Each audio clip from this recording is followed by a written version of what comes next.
So students, welcome again to the next lecture, to the next content. Now see, in this lecture we are merging two of the chapters. One is concepts of revenue and second is forms of market. क्यों?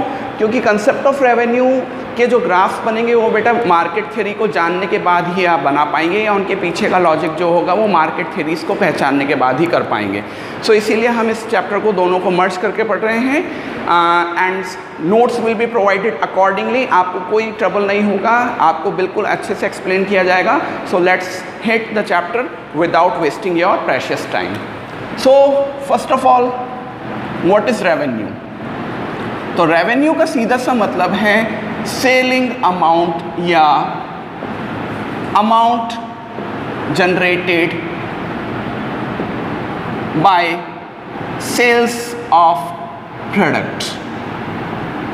यानी किसी product को production किया गया, हम producers को जानते हैं, कंज्यूमर्स को जानते हैं, तो प्रोड्यूसर ने प्रोडक्शन किया, उस प्रोडक्शन को वो आगे जाके क्या करेगा, सेल करेगा, और सेलिंग के थ्रू जो उसको अमाउंट मिलेगा दैट इज हिज रेवेन्यू. इसको हम समझते हैं ऐसे कुछ. मान लीजिए एक प्रोडक्ट की कॉस्ट है सपोज ₹10. प्रोडक्ट बनाया गया 10 में, बट उसको मार्केट में बेचा गया 15 में. मार्केट में उसको बेचा गया 15 में, यानी सेल्स उसको किया गया 15 रुपीज़ में. तो अब मैं आपको बता दूं बेटा, ये जो है 15 ये रेवेन्यू बनेगा. ये जो 15 है ये बनेगा रेवेन्यू, ये हमारा कॉस्ट है. अब आप जनरली भी आराम से बता सकते हैं कि 10 की कॉस्ट वाले प्रोडक्ट को 15 में बेचा गया है. अकाउंटेंसी आपने भी पढ़ी और जनरल मैथ्स आपने भी पढ़ी हुई है. तो आपको प्रॉफिट हो रहा है बेटा ₹5 का. प्रॉफिट हो रहा है बेटा ₹5 का. अब देखिएगा, यहाँ से आपको 3 चीज़ें समझनी है. एक कॉस्ट जिसको आप बहुत अच्छे से पढ़ के आए हो, थोड़ा सा रेवेन्यू, मेन अभी हमारा फोकस रेवेन्यू पे ही है, और एक हमारा प्रॉफिट. तो देखिएगा, प्रॉफिट और रेवेन्यू दो अलग अलग चीज़ें होती है, ध्यान रखिएगा. प्रॉफिट और रेवेन्यू जो कंसेप्ट होते हैं, दो अलग अलग कंसेप्ट होते हैं. आपको मैं बता दूं कि रेवेन्यू का मतलब क्या है. रेवेन्यू का मतलब होता है कॉस्ट प्लस प्रॉफिट.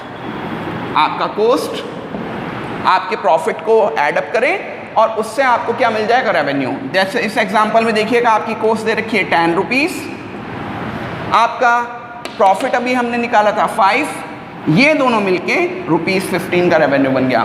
10 की कॉस्ट 5 का प्रॉफिट, दोनों को मिला के 15 का रेवेन्यू मिल गया. यानी रेवेन्यू का मतलब होता है कॉस्ट प्लस प्रॉफिट. यहीं से मैं आपको प्रॉफिट का भी इक्वेशन दे देता हूँ. प्रॉफिट का इक्वेशन निकालना है तो आप करिएगा रेवेन्यू माइनस कॉस्ट. तो रेवेन्यू है आपके इस क्वेश्चन में 15 का, कॉस्ट थी 10 की, तो आपको 5 रुपीज़ का प्रॉफिट हुआ. तो यहाँ से आपको समझ में आना चाहिए कि रेवेन्यू और प्रॉफिट दो अलग अलग थियरीज हैं. कई बार क्या होता है, लोग कंफ्यूज हो जाते हैं दोनों वर्ड्स के बीच में, और रेवेन्यू और प्रॉफिट को एक बात मान लेते हैं, जबकि रेवेन्यू और प्रॉफिट एक नहीं होता है. रेवेन्यू सेलिंग अमाउंट होता है, या अमाउंट को सेल करने के बाद जो अमाउंट जनरेट किया गया या अर्न किया गया वो रेवेन्यू होता है, और आप आसानी से देख सकते हैं कि वो प्रॉफिट से अलग होता है. अब इस चैप्टर में कंसेप्ट ऑफ रेवेन्यू के अंदर हमें रेवेन्यू के पोर्शंस पढ़ने. रेवेन्यू 3 टाइप का होगा बेटा, या रेवेन्यू से रिलेटेड 3 कंसेप्ट हैं. एक है MR, एक है TR और एक है AR. आई गेस अब आप इतनी इकोनॉमिक्स पढ़ने के बाद आसानी से इनका मतलब बता सकते हैं. ये है मार्जिनल रेवेन्यू, ये है टोटल रेवेन्यू, और ये है एवरेज रेवेन्यू. ओके, बात करते हैं तीनों की. चलिए, TR total revenue.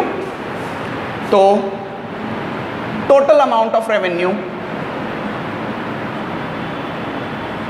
Generated by sales of the product. यानी आपके कुछ प्रोडक्शन हुआ होगा या आउटपुट हुआ होगा, उसको आप सेल करेंगे. सेल करने से जो टोटल रेवेन्यू जनरेट होगा, जितना पैसा हाथ में आएगा वो सब आपको क्या होगा, रेवेन्यू आएगा। ओके, फॉर्मूलाज बता देता हूँ। जनरली TR का फॉर्मूला ये होता है AR that is average revenue multiply by Q amount of output sold.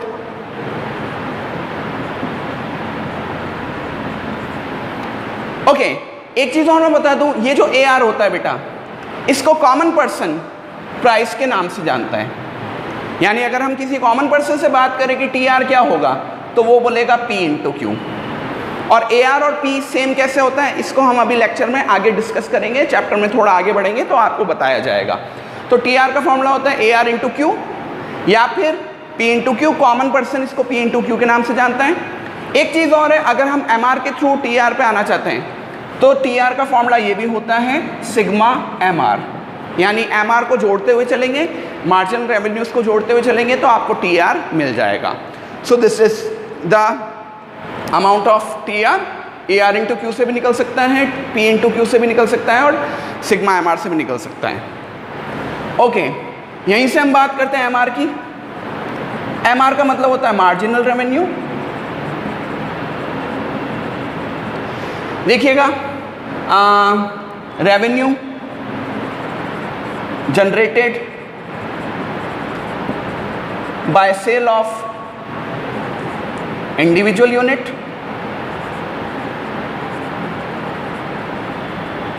या हम कहें change in revenue due to sale of additional unit.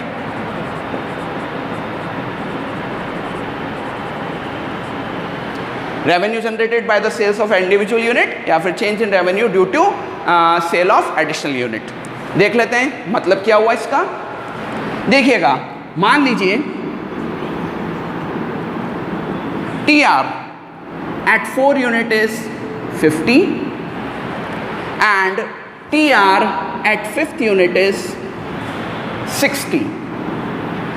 तो सबसे पहली बात तो हमें समझ में आना चाहिए कि यहाँ से हम MR4 निकाल पाएंगे या MR5 निकाल पाएंगे। तो M का कंसेप्ट आप बेटा बहुत अच्छे से जानते हो, मार्जिनल को आप बहुत अच्छे से डील करते हुए आए हो। आपको पता है कि कभी भी M कंसेप्ट डील करना होता है तो that particular unit minus previous unit का डेटा आपको चाहिए होता है, यानी उस यूनिट का प्लस उससे प्रीवियस यूनिट का डेटा चाहिए होता है। तो अगर हम यहाँ पे इस पूरी बाइफिकेशन को देखें तो MR4 के लिए हमें TR4 माइनस TR3 का डेटा चाहिए होगा और TR3 आपके पास अभी है नहीं, इसका मतलब MR4 यहाँ से नहीं निकल पाएगा। आपके यहाँ से निकल पाएगा MRF5 का डेटा। MR5 का डेटा हो जाएगा TR5 माइनस TR4, यानी हमारे MR का पहला फॉर्मूला क्या हुआ या MR निकालने का तरीका क्या हुआ, MRN equals TRN minus TRN minus 1। MR का फॉर्मूला हुआ MRN equals TRN minus TRN minus 1।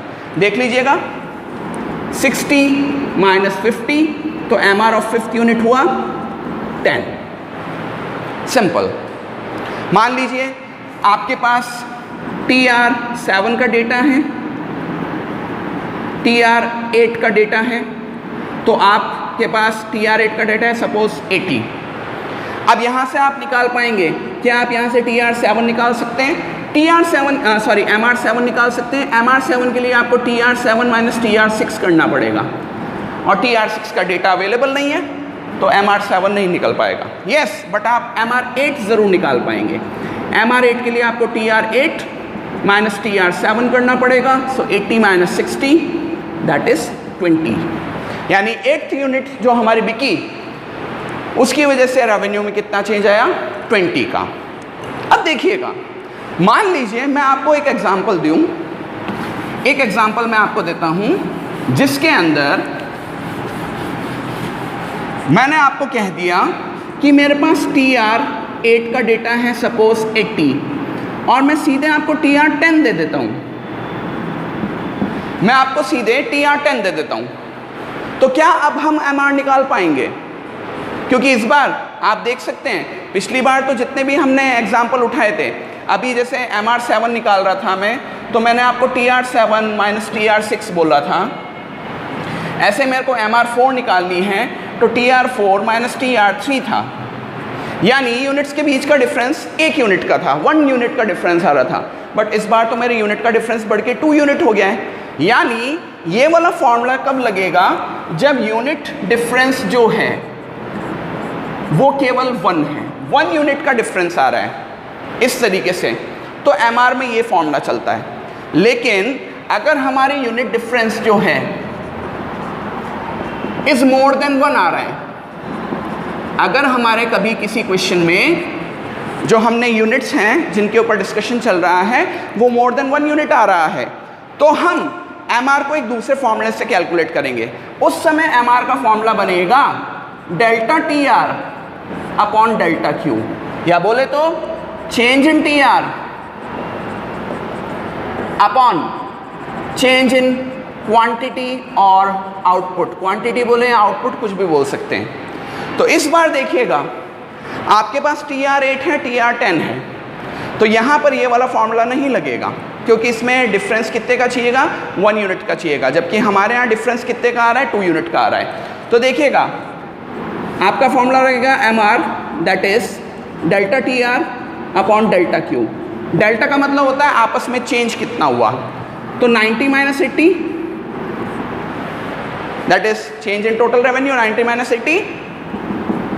Same way delta Q का मतलब है चेंज इन क्वांटिटी, क्वांटिटी पहले 8 थी बाद में 10 हो गई, यानी 10 माइनस 8 दैट इज 2 5। एक चीज़ और, अब यहाँ पे यूनिट कितने पे लगेगी, यानी ये 8th यूनिट का MR है या 10th यूनिट का है या 9th का है, तो हम कहेंगे MR 8 to 10, 8 से 10 यूनिट के बीच में MR जो आ रहा है वो 5 यूनिट का है, ना तो ये 9th यूनिट का है, ना ये 10th यूनिट का है, ना ये 8th यूनिट का है, ये 8 to 10 यूनिट के बीच का MR है।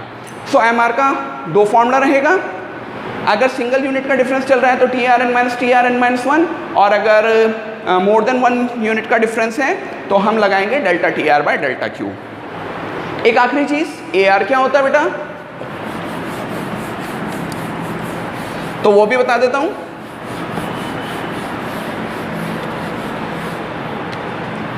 AR का मतलब होता है एवरेज रेवेन्यू, जिसको कॉमन पर्सन प्राइस के नाम से जानता है, कॉमन पर्सन प्राइस के नाम से जानता है। तो देखिएगा एवरेज रेवेन्यू का फॉर्मूला रहा, या revenue per unit of output, इसका मीनिंग है revenue per unit of output और sold. Formula AR equals TR by Q।